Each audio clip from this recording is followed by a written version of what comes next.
Let's talk about how to work with challenging emotions. The experience of human emotion can be beautiful, exciting, and profound. It can also be confusing, terrifying, heartbreaking. It's easy to be grateful for pleasant emotions.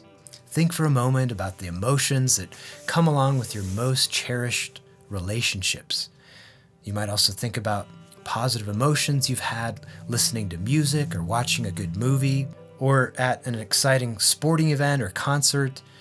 Maybe beautiful experiences you've had in nature, cuddling a puppy. We love those emotions. Now, it would be great to just have happy, pleasant feelings all the time, but chasing positive emotions can be counterproductive, and just feeling happy 24/7 is not what this mortal human experience is about.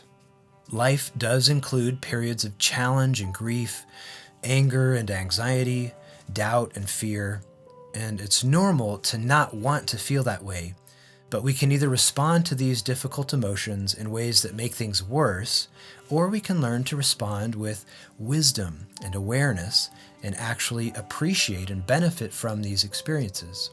So in this lesson, we're going to talk about how to do that with difficult emotions. First, let's consider the question, why do we have emotions? From a scientific perspective, emotions are pre-wired response sets. Emotions prime us to act in certain ways. In the challenging environments our distant ancestors lived in, it was really helpful, for example, to quickly respond to a physical threat with fear or anger, or after a major setback to hunker down and conserve resources. Those emotional responses helped keep them alive, and we're here today because of that. Modern life is a lot more complicated though, and for us, sometimes these pre-wired emotional responses are helpful for the situation, and sometimes they're not. Let's take the example of Michael here. Michael comes home from a hard day at work, and he's looking forward to some food he'd been saving in the fridge. To his despair, it's gone, and he's sure his roommate Kevin ate it. It wouldn't be the first time, he thinks. So he finds Kevin and yells at him, "Why did you eat my food, you pig?" But Kevin says, "Dude, I was just cleaning out the fridge and your food was moldy." And now Michael sees how his quick-tempered response was an overreaction. You can probably think of situations in your own life where your initial emotional reaction actually made things worse, or just wasn't the most helpful response. This is where mindfulness comes in. Mindfulness practices help bring some wisdom and insight to the experience of emotions and allow us to observe our emotions and be informed by them instead of being completely absorbed in them or carried away by them. But let's go deeper with this. It's definitely uncomfortable to feel things like anger, sadness, discouragement. So a normal human response with these kinds of difficult emotions is to try to avoid them or push them away. It's important to pay attention to all the different ways we try to numb or avoid or resist difficult emotions. A lot of our efforts at escapism or distraction or numbing provide relief in the short term, but they're counterproductive in the long term because we're not addressing the real issues, and we end up in this downward spiral of avoidance and frustration. Psychologist Chris Germer says that when we try to resist difficult emotions, they just go to the basement and lift weights. There's a formula that comes up in this context where we could say that suffering equals pain times resistance. Painful experiences are inevitable in life, but we often multiply the suffering involved when we try to resist or suppress difficult emotions. Stated another way, that which we resist persists. But there's a better way. When we work with difficult emotions mindfully, we bring a gentle curiosity to the experience, a willingness to be with what's there instead of resisting it or needing it to be different. With a mindful approach, we practice acceptance. It's acceptance in the sense that we're willing to turn toward the experience and to make room for it. We don't have to like the experience, but we can sit with it, learn from it, and allow the experience to be just as it is. How can we get better at this? I want to introduce you to the 3 A's: acknowledge, allow, and accommodate. I'll give you a quick summary of what we mean by these terms, and then we'll do a guided practice together to experiment and see what feels supportive. First, we acknowledge difficult emotions by bringing a gentle curiosity to our inner experience and naming what's there. It's finding words for the emotions. Okay, this is what discouragement feels like.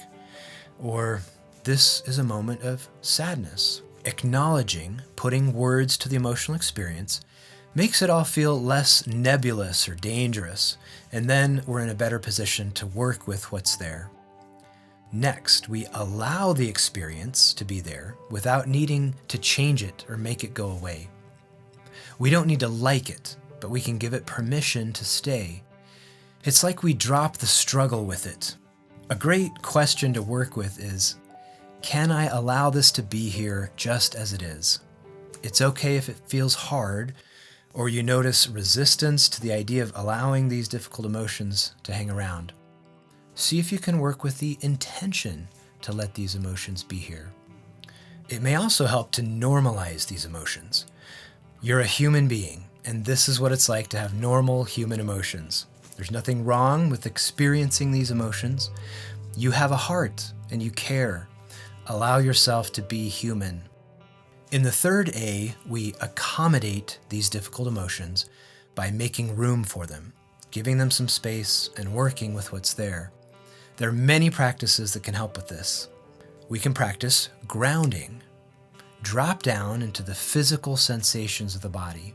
Take a moment to notice sights, sounds, smells, sensations of pressure, temperature, etc. Especially when emotions seem overwhelming, reconnecting with your physical senses can be really helpful. Similarly, noticing where the sensation is located in your body. Notice where it's most intense, where its boundaries are, and the different sensations that make up the experience.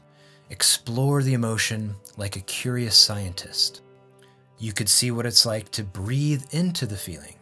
Notice what it's like as the breath flows into and around the feeling. Expanding. See if you can create some space and expand around the feeling. Imagine that with each breath, the space around the feeling continues to expand. Bring some compassion to the experience. Hold the emotion gently with compassion, like you'd care for a crying baby or a scared puppy. Finally, you might try what we call emotion surfing.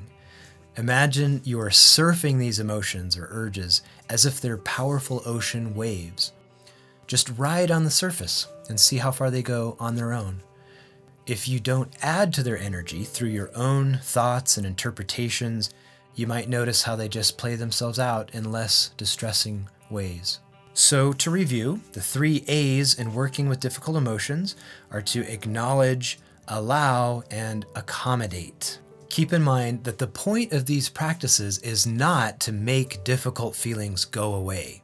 The point is to cultivate awareness and perspective, which in turn increase our emotional intelligence and psychological flexibility. Emotions are valuable experiences. By dropping the struggle with difficult feelings and making room for them, they can actually bring a lot of beauty and meaning to our lives. Just listen to these words from Alan Watts. And this is one of the peculiar problems of our culture, that we are terrified of our feelings because they take off on their own.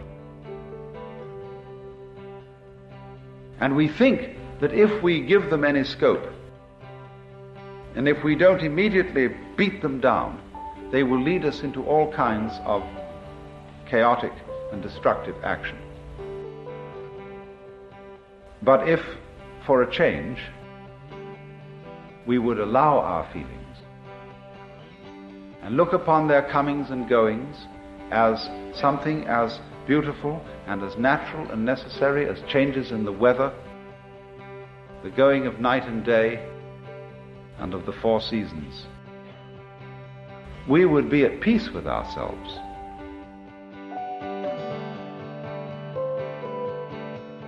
What a wonderful possibility that we can find the beauty even in difficult emotions, and with equanimity, see what they have to teach us.